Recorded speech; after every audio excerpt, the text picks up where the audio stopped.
Detectives said that it wasn't that uncommon for someone to register a car under the name of a fictitious business to avoid paying taxes. Of course, he didn't mention that it was also illegal to do that. Detective Dale then tried to tell me that most of the incidents that occurred could all have been coincidences, that I was being overly paranoid. But then later he said, "You are being followed. I believe you are being followed."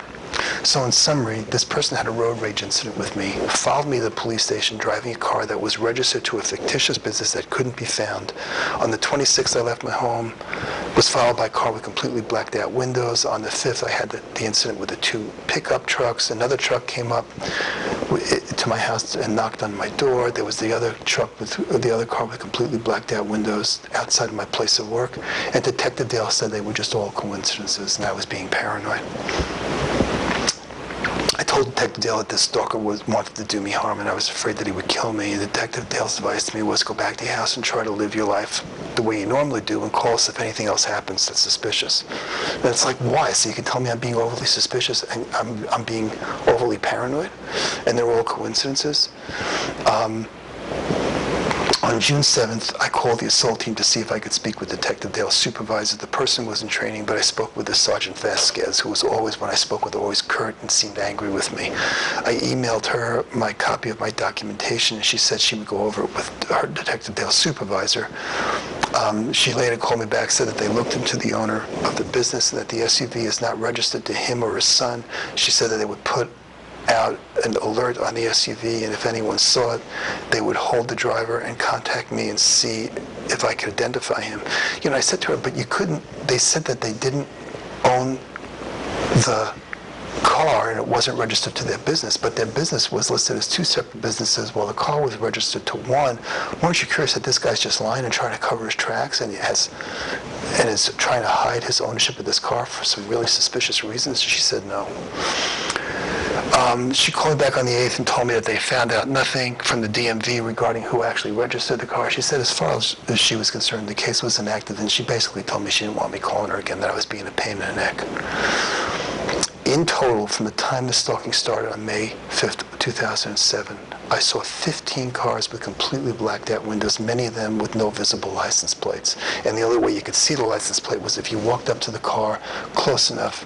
They were almost completely blacked out windows, but you could usually see the outline of the silhouette of a white temporary license plate tag. 13 of those incidents happened within the first year. 3 of those incidents with the exact same car following me in 3 different areas of the city. One of those places was on the property of an apartment complex I was living in.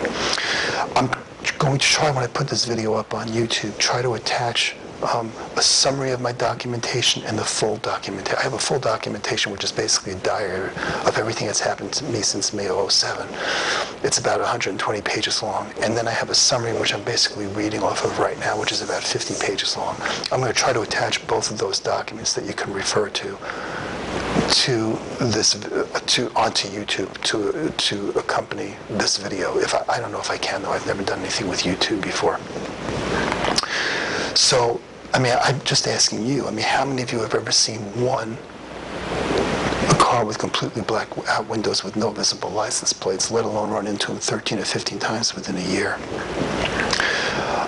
In the complete document, I listed many instances where I was 95 to 100% sure I was being followed either by car or on foot. There were plenty of other incidences, but I didn't want to, unless I was positive, I didn't list those at all. For the purposes of this summary, I'm just going to mention a few of those, but all of them are listed in the complete documentation, the full documentation. On August 18th, on June 18th, I went to the post office near my home. The same guy was from the original road rage incident, was in another car, SUV, passed by me, saw me. He did a U-turn to start to follow me, but didn't proceed. On the 20th, I went home after work to meet with a real estate agent. I had decided that I was just going to try to get rid of the house, that it was just too dangerous to live in, and I wasn't really getting any help from the police, and I wanted to take a look at selling my home. I just knew that I was staying in a hotel since May 29th, that it was starting to get really expensive, and I needed to make some decisions about living arrangements. I pulled my car into my garage, and I heard a car outside pull up and stop on my cul-de-sac. And I peeked outside the window, and there was a woman out there sitting in a car looking at my home. And then about 15 minutes later, the real estate agent that I was supposed to meet arrived. And when I opened the door, the woman saw me and took off and peeled off and took off almost immediately. On the 27th, I was meeting with a different realtor. By that time, I wasn't staying at my house. I had put an alarm system in my home. And on the 27th, we were in the backyard with a realtor, and the realtor looked down and saw that my phone box had been opened and all the wires had been ripped open. And I kind of told him what was going on, and he said those guys were looking to see if there's any way they could disable your alarm system. So we called a patrol car. He left, and a patrol car came out. They looked at it, at the box, and they went back to their car. I think they wanted to file a report. They went back to the car and then came back out and said, we can't file a report. And they looked really sad about it, but they said they would keep it in their logs. And I think what they did was they went back and they spoke with Sergeant Jones. And Sergeant Jones says, to hell with this guy, don't even help him. I think somewhere in those couple of weeks, Greenwald had contacted whoever he needed to contact on the police, and the police were no longer willing to help me. And I was now an enemy of the police, and they wanted nothing to do with me. So they refused to file the report of this vandalism on my property. During the latter part of June and the beginning of July, I contacted the police on many occasions regarding cars that were following me and received no help. On the 28th, I called Vasquez to tell her about the phone box. She was on vacation. I talked to a Sergeant Blair who was taking her place, and he was just as rude to me and said, hey, said there was nothing else that the police could do for me. I told him that I was thinking about leaving my job. I didn't want to endanger the kids at my job, selling my home and relocating because I didn't feel safe. And his response with me was, your safety is your responsibility. The Denver police are not telling you to stay in a hotel, sell your home, or resign your job. That's your choice. Just like that, and hung up the phone. At the end of 2007, I hired a detective named Larry McGee to get a positive ID on the stalker. This guy turned out to be a real piece of work. He did some initial research and had identified the man that owned the business that the car was registered as Larry Greenwald. I think he went to the Secretary of State's site and got all the papers, all the papers that were on file for the business. And so he did some other investigation, and I set up a meeting to meet with Detective Dale and his supervisor with Mr. McGee and myself. I wanted to share the information that Mr. McGee had found out and see if they'd go out and talk to this guy. At the time of the meeting, Detective Dale was a detective in training, and we sat down and met with her and this female sergeant. I never got her name, and I've tried to get her name, but I can't. I'll refer to her as the female sergeant. She's been about as bad to me as anybody else. She's been horrible. She's been as bad to me as Greenwald has. And to share the information, we walk into the room, and this female sergeant has a video camera and is pointing it at me, and sits down and said, we're going to be video and audio taping this meeting while we're doing this. And she proceeded to talk in the most adversarial, confrontational manner that she could, basically treating me like I was the criminal. I was absolutely stunned by this. Throughout the meeting, she kept trying to make attempts. I just thought that she was trying to make attempts to try to intimidate me and harass me. During the meeting, the sergeant asked me why the stalker would be going out to all of this trouble just because of a minor road rage incident. And it was clear that she was trying to infer that I was somehow involved in something illegal and knew Mr. Greenwald. She insinuated there must be something else going on, that I must somehow be to blame. And this was a direct attempt by her in the police department to turn me, the victim, into a criminal.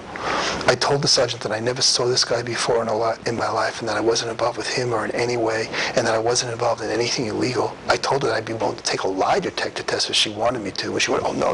Like the face that she made said, I don't want to give you any chance to prove what you're saying is true.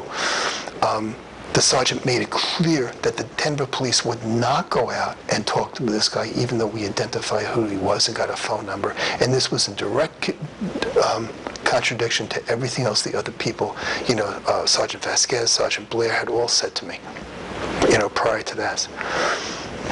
At that time, I thought it might be because I had been documenting that they were treating me this way, because I was documenting my experiences with the Denver police, and they had copies of the document. It was obvious that I was upset that I wasn't getting the help that I was getting. I expressed that in the document. But I later realized that this woman and the Denver police were completely involved with Greenwald, and it just went so much further than anything I could have ever imagined at that time. During the meeting, Mr. McGee made it a point to make me the butt of a joke. The female sergeant asked me why Mr. Greenwald would be putting so much time into the stalking me and wondered if I was involved with him in something illegal. Mr. McGee laughed and snickered and looked at the female sergeant and said, I asked him the same thing. He wanted to make sure he stayed in the same graces, in good graces with the Denver Police Department, even if it meant throwing me under the bus.